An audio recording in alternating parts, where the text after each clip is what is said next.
로또에 큰 돈을 쓰시는 분들이 정말로 있어요. 근데 제가 안타까운 게 이분들은 세로로 쭉 이어서 적는 사람들이 그렇게 많답니다. 생일을 조합하시는 분도 있는데요. 그거 하지 마시고요. 1등에 당첨될 확률은 약 800만 분의 1입니다. 이렇게 작은 확률이라고 하더라도 당연히 누군가는 당첨됩니다. 저도 사실 가끔 로또를 사거든요. 로또 번호를 적으실 때 요령은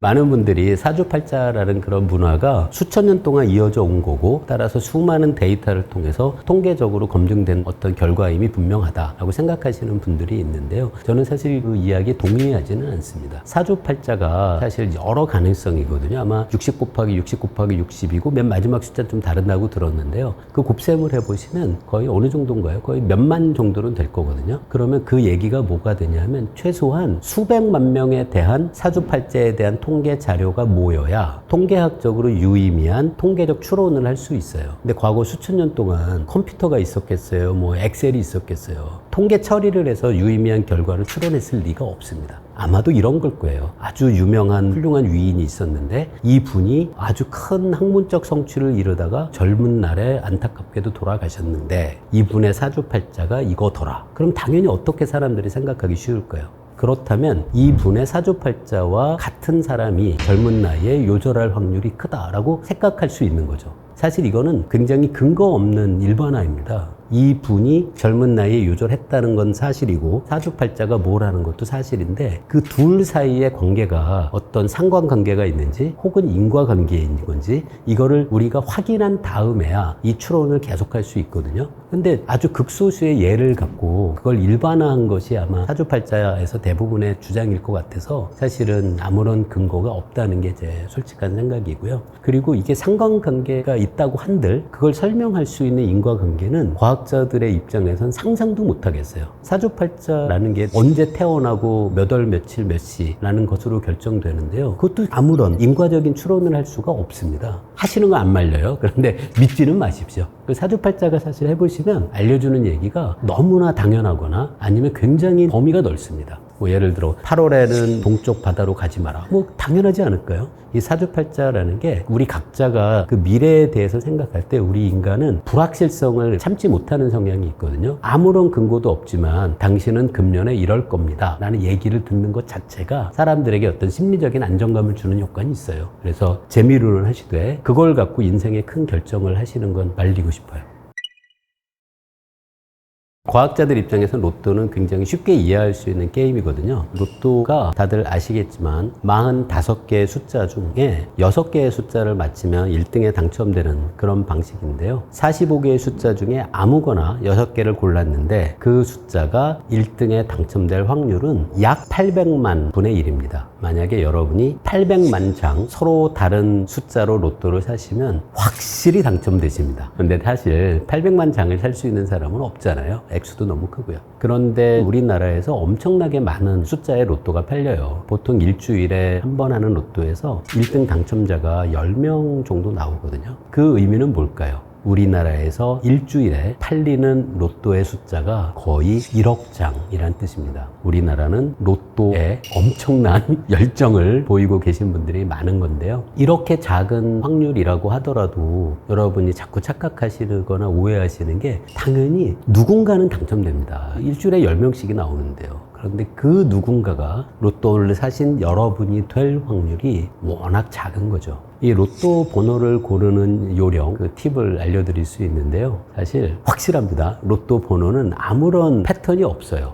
어떤 숫자를 적어내도 다 800만 분의 1로 로또에 당첨됩니다. 여러분이 1, 2, 3, 4, 5, 6을 적어내든 생일을 조합해서 적어내든 어떤 숫자를 적더라도 그 숫자를 뭘 적었는지와 상관없이 여러분이 산 한 장의 로또는 800만 분의 1이라는 아주 낮은 확률로 당첨돼요. 그런데 어떤 이야기를 할 수 있냐면 만약에 여러분이 1, 2, 3, 4, 5, 6이라고 6개 숫자로 되어 있는 로또를 구매했어요. 그런데 1, 2, 3, 4, 5, 6이라는 똑같은 숫자를 적어낸 사람이 여러분 혼자가 아니라 예를 들어 10,000명이라고 해보세요. 그럼 어떤 일이 생길까요? 여러분이 적어낸 그 로또가 당첨될 확률은 800만 분의 1이에요. 똑같아요. 그런데 당첨되면 여러분은 10,000명과 상금을 나눠야 됩니다. 그래서 로또 번호를 적으실 때 요령은 사람들이 안 적을 것 같은 숫자를 적으셔야 되는데요. 사람들이 안 적을 것 같은 숫자를 우리가 찾기는 어렵잖아요. 그냥 고민하지 마시고 자동으로 번호 선택하십시오. 어떤 번호도 똑같습니다. 혹시라도 1, 2, 3, 4, 5, 6은 적지 마세요. 알려진 이야기가 1, 2, 3, 4, 5, 6 그렇게 연달아 적는 사람들이 그렇게 많대요. 일주일마다 10,000명이 그렇게 적습니다. 정말 1, 2, 3, 4, 5, 6을 적어서 당첨되면 당첨금이 얼마 안 돼요. 그리고 또 로또 용지 보시면 이렇게 세로로 쭉 이어서 적는 사람들이 또 그렇게 많답니다. 그거 하지 마시고요. 그리고 생일을 조합하시는 분도 있는데요. 뭐 내 생일, 어머니 생일, 뭐 동생 생일. 그런데 생일을 조합하면 문제가 생일은 31일 이후는 생일인 사람이 없잖아요. 그래서 생일을 조합하시다 보면 30일 이후의 숫자는 여러분이 안 적게 되죠. 근데 사실은 30일 이후가 안 나올 리는 없고 나올 리도 없고 예측할 수가 전혀 없잖아요. 그래서 생일로만 적으면 생일로 조합하는 사람의 숫자가 많다면 그것도 1등 당첨될 때 그 숫자가 많을 수 있죠. 그래서 그냥 자동으로 하시는 게 가장 마음 편한 일입니다. 한 가지 꼭 당부드리고 싶은 게 로또에 큰 돈을 쓰시는 분들이 정말로 있어요. 근데 제가 안타까운 게 이분들은 어떤 생각을 하시냐면 내가 10년 동안 엄청나게 돈을 로또 구매에 사용했는데 단 한 번도 1등에 당첨되지 않았으니까 따라서 이제 1등 당첨될 때가 됐다. 마치 과거에 로또를 구매할 때 사용한 큰 돈을 투자한 걸로 생각하시는 분들이 있습니다. 로또는 전혀 투자가 아니에요. 여러분이 과거에 엄청난 돈을 들여서 수많은 로또를 샀다는 것과 오늘 처음 어쩌다가 구입한 대학생 한 장 로또나 당첨 확률은 정확히 똑같습니다. 그러니까 로또에 큰 돈 쓰지 마세요. 그리고 로또를 사시면서도 당부드리고 싶은 게 확률이 워낙 작으니까 1등 당첨되는 걸 크게 기대하지 마십시오. 근데 저도 사실 가끔 로또를 사거든요. 그 느낌 아시지 않아요? 로또 사면 내가 말이야 이것만 되면 한 일주일 동안의 작은 행복감 그런 정도라면 로또를 사시는 게 저는 전혀 반대하지 않거든요. 그런데 이게 정말로 당첨될 거라고 생각하지는 않으시는 게 좋습니다. 워낙 확률이 낮기 때문이에요. 10km라는 구간 안에 차가 몇 대가 있을까? 그거를 밀도라고 부르거든요. 그러니까 얼마의 거리 안에 차가 몇 대가 있는지를 차의 밀도라고 부를 수 있습니다. 당연히 그래서 똑같은 도로 구간 안에도 차가 많아지면 밀도가 커지는 거고요. 그러면 이제 교통 정체가 시작되겠죠. 이 교통 정체가 왜 일어나는지 그리고 이런 걸 어떻게 이론으로 설명하는지 라는 것도 통계 물리학 분야의 연구 주제이기도 해요. 일관적인 결과는 어떻게 보면 당연한 겁니다. 밀도가 늘어나면 정체가 시작된다 라는 거는 당연한 결과인데 우리가 여러 가지 특성들을 살펴볼 수 있어요. 그 중에 하나가 교통 정체는 밀도가 딱 한 값이어도 정체가 생길 수도 있고 안 생길 수도 있습니다. 이게 무슨 뜻이냐면 처음에 교통 흐름이 굉장히 자유로워서 차들이 잘 지나가다가 밀도가 점점 커지면 교통 정체가 시작하잖아요. 차량이 자유롭게 운행하다가 정체가 생길 때 그때의 밀도는 상당히 높아요. 잘 흐르다가 정체가 시작되는 거는 웬만큼 밀도가 많아도 그냥 잘 흘러가요. 그런데 한 번 정체가 생기잖아요. 그러면 밀도가 줄어들어도 정체가 잘 안 없어집니다. 그래서 어떤 밀도라고 하더라도 이게 차가 막히는 쪽으로 점점 늘어날 때의 교통 정체가 지금 생긴 건지 차가 점점 줄어들고 있어서 어쨌든 이후에 교통 정체가 풀릴지라는 것이 그렇게 쉽게 직관적으로 생각하는 거하고는 좀 달라요. 어쨌든 가장 중요한 건 고속도로에서의 차의 밀도가 커지면 교통정체가 시작되는 것은 분명히 맞고요. 이게 어떤 사고가 있는 게 아니어도 그렇습니다.